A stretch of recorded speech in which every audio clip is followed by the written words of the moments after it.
At 6:47 a.m. on a Tuesday, in the pristine silence of a suburban morning, an HOA Karen made a $2.3 million mistake that would land her in federal prison for 8 years. It all started with a sound that didn't belong. Clang, the sharp metallic snap of bolt cutters biting through my security chain echoed through the neighborhood like a gunshot. That was the moment Bethany Kensington Wright, the self-proclaimed queen of our community, went from a power-hungry HOA president to a federal felon. You see, while I, Marcus Tank Rodriguez, was deployed 8,000 miles away fighting drug cartels, this suburban dictator decided my government-issued Jeep was an eyesore that had to be removed. What she didn't know was that this was no ordinary Jeep. It was a federal drug task force vehicle loaded with $347,000 worth of classified surveillance equipment.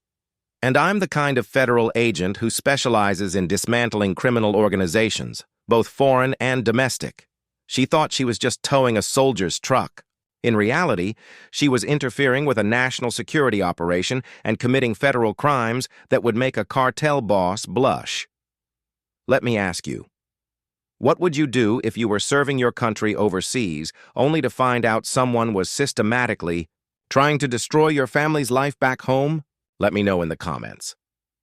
My nightmare began when I inherited my grandmother's house in Willowbrook Estates. On the surface, it was a suburban paradise.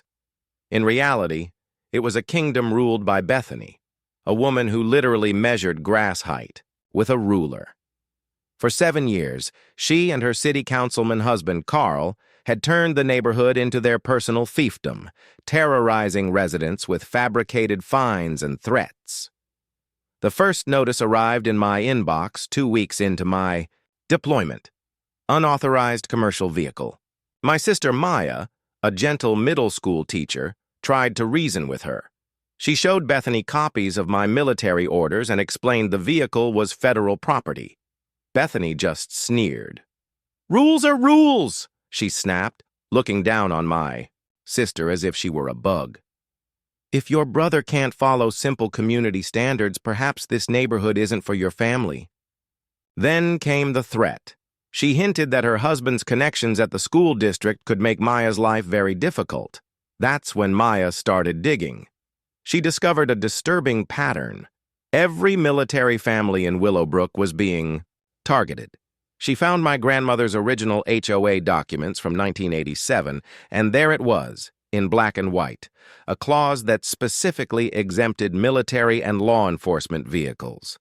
Bethany had been making up the rules all along. Her goal was pure evil, to harass military families with endless fines and liens until they were forced to sell their homes cheap.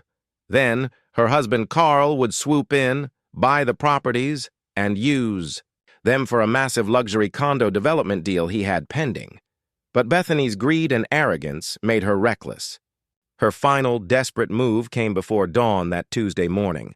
Still in her bathrobe, she directed a tow truck to haul away my Jeep. But the driver was no fool. He saw the official federal decals and backed away like the vehicle was radioactive. "Lady, this is government property," he said, shaking his head. "I ain't touching this for any amount of money."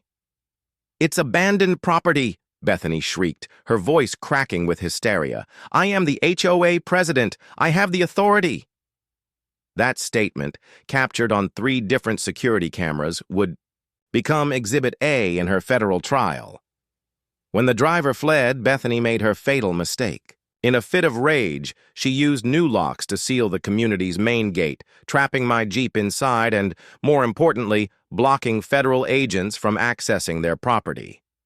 That's when I made my call. The moment she cut my chain, she had unknowingly triggered a silent alert that pinged Homeland Security.